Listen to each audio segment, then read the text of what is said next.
Olá, esse é o canal Química com K e o assunto de hoje é equilíbrio químico.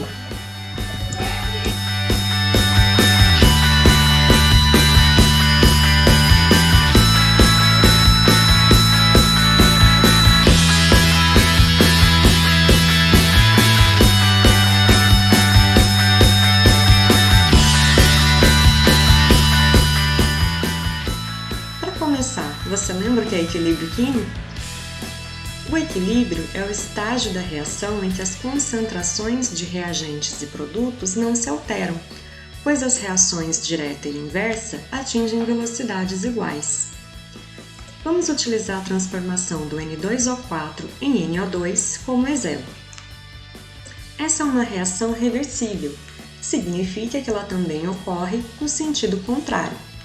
Então, nós temos as reações direta e inversa, cada uma acontecendo em uma velocidade. Nós também podemos representar dessa forma. Quando as duas velocidades, a velocidade da reação direta e a velocidade da reação inversa, tornam-se iguais, o equilíbrio é atingido. Isso significa que na mesma velocidade em que os reagentes estão se transformando em produtos, os produtos estão se transformando em reagentes. Por isso, após o equilíbrio químico ter sido atingido, as concentrações de reagentes e produtos permanecem constantes. Para quem observa, pode parecer que a reação parou, mas na verdade estão acontecendo as duas reações ao mesmo tempo e com a mesma velocidade. É possível ainda perturbar o estado de equilíbrio de uma reação por meio de uma ação externa. Em 1888, o químico francês Le Chatelier enunciou um princípio de como fatores externos podem perturbar o equilíbrio de uma reação química. Quando ocorre alguma perturbação externa em um sistema em equilíbrio, ele se desloca no sentido de minimizar essa ação para retornar ao estado de equilíbrio ou atingir um novo estado de equilíbrio. Ficou muito difícil? Vamos ver um experimento sobre o deslocamento do equilíbrio para os íons cromato e dicromato.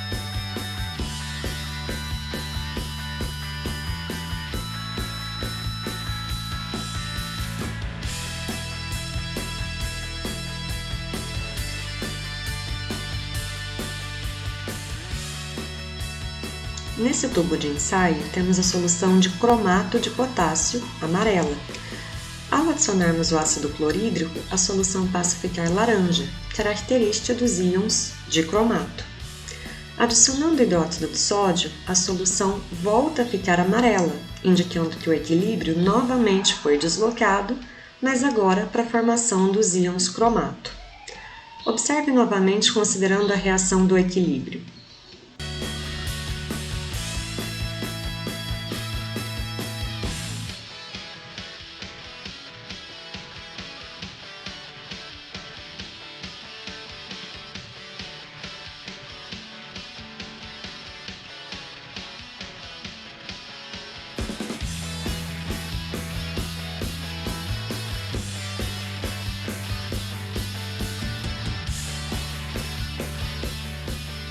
Vamos entender melhor o que aconteceu nesse experimento.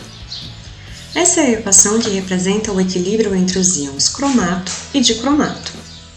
Quando adicionamos ácido clorídrico na solução de cromato, que era amarela, nós perturbamos o equilíbrio com a adição de um íon comum, o íon H+.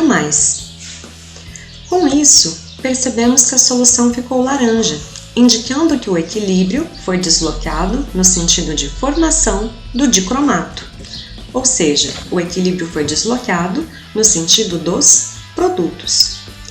Já que a concentração de íons H+ aumentou, para compensar e minimizar essa perturbação, o equilíbrio é deslocado no sentido contrário, para consumir o excesso que foi adicionado. Em seguida, adicionamos solução de hidróxido de sódio, ou seja, adicionamos íons Na+, e OH-. Estes íons não estão na equação do equilíbrio, então são íons não comuns. Quando adicionados, o estado de equilíbrio foi perturbado novamente e observamos que a solução ficou amarela, ou seja, o equilíbrio foi deslocado no sentido dos reagentes, no sentido de formação do íon cromato. Por quê?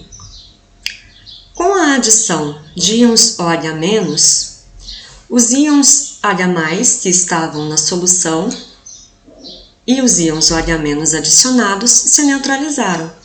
Com isso, a concentração de H- diminuiu.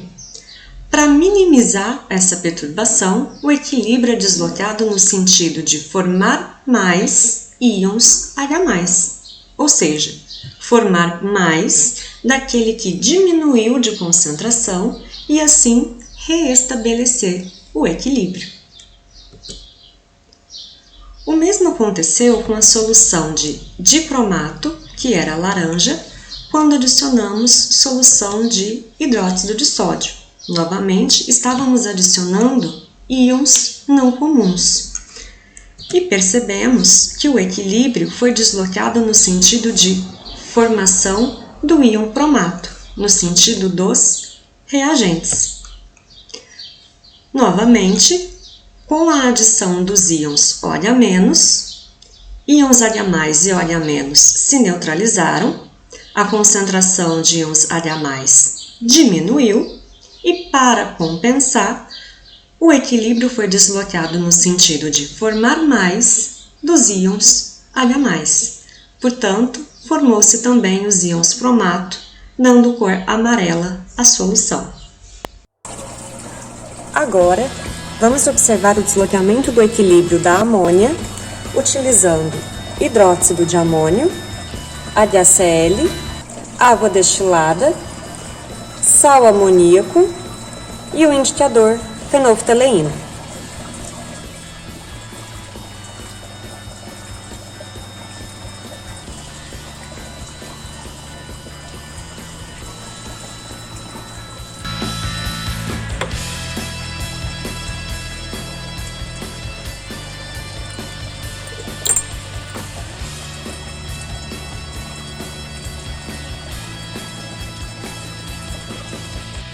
Vamos transferir essa solução para 2 tubos de ensaio.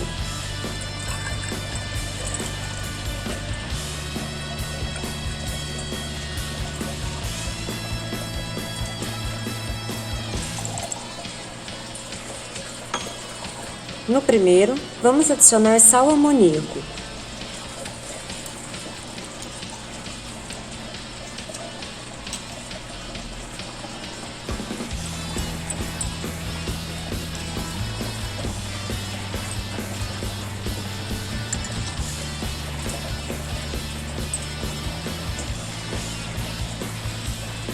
Já percebemos que a solução está ficando mais clara. Isso significa que o equilíbrio está sendo deslocado para o NH3, pois ao adicionarmos o bicarbonato de amônio, que é o sal amoníaco, estamos adicionando um íon comum, o íon NH4+.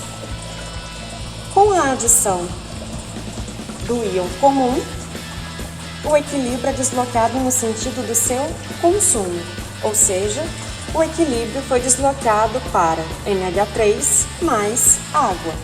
A solução fica mais clara, pois como o equilíbrio está sendo deslocado no sentido dos reagentes, ocorre a diminuição dos íons OH-. No segundo tubo, vamos adicionar HCl.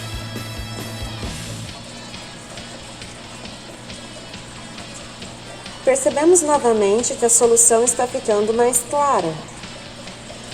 Isso porque os íons H+ e os íons OH- estão se neutralizando. Portanto, a concentração de íons OH- está diminuindo.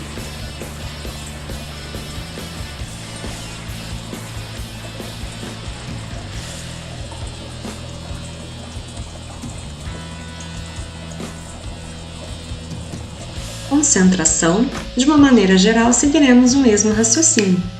Quando a concentração de um participante da reação aumenta, para minimizar essa perturbação, o equilíbrio é deslocado no sentido contrário, para consumir o que aumentou.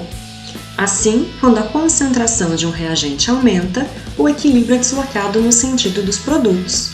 E quando a concentração de um produto aumenta, o equilíbrio é deslocado no sentido dos reagentes.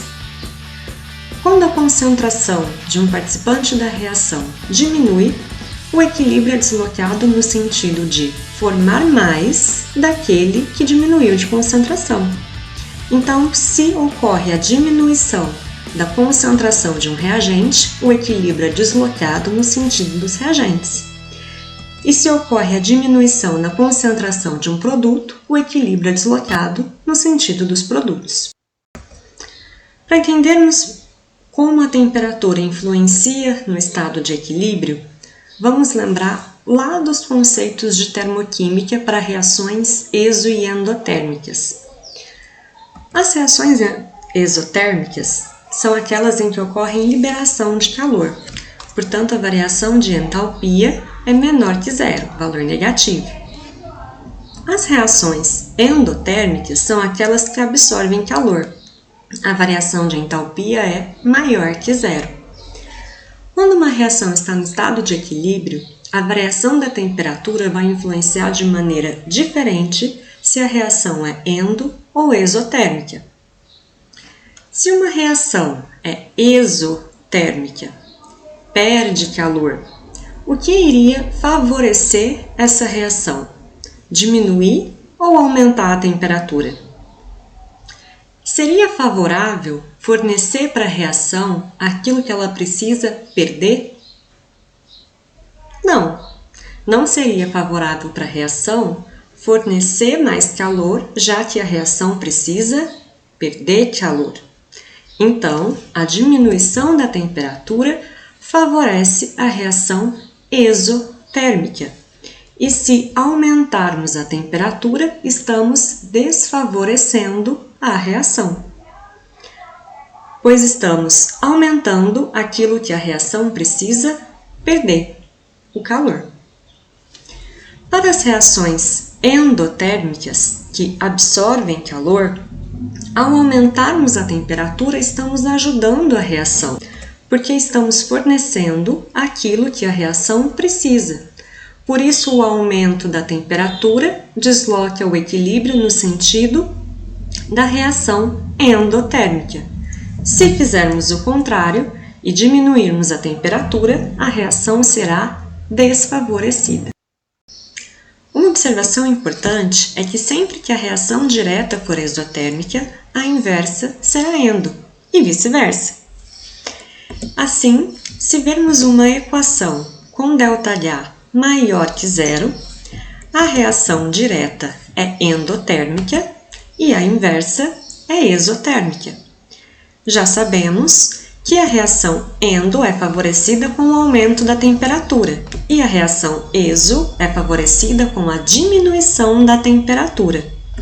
Assim, para essa equação, aumentar a temperatura desloca o equilíbrio para os produtos e diminuir a temperatura desloca o equilíbrio para os reagentes.